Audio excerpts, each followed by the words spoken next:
Canada considering a lockdown?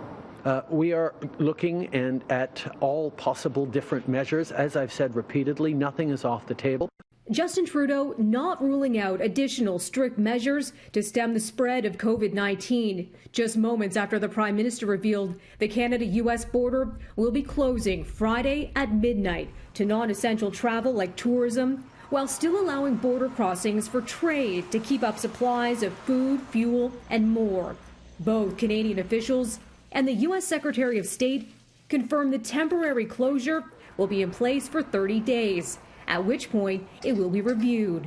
We're grateful to have such an outstanding friend to the north who is committed, as we are, to defeating this virus. Further, today, Canada and the United States are announcing a reciprocal arrangement where we will now be returning irregular migrants who attempt to cross anywhere at the Canada-U.S. border.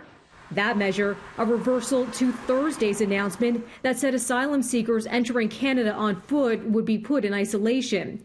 Now, as Public Safety Minister Bill Blair explains, they'll be turned away at the border. They will be directed back to the United States.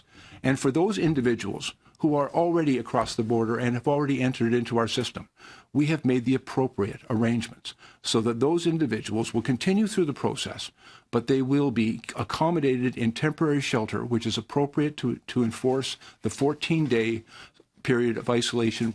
Canada's federal government also announcing plans Friday to enlist the help of businesses like auto parts manufacturers to shift their focus to produce needed medical supplies like ventilators, masks, and personal protective gear.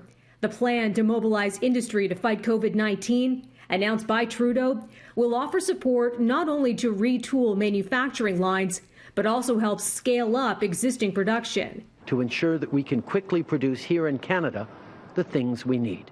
Canadian businesses that can help are being asked to reach out to this email address, ic.mid-dim.ic@canada.ca, with a short summary of what they could provide. For City News, I'm Melissa Duggan.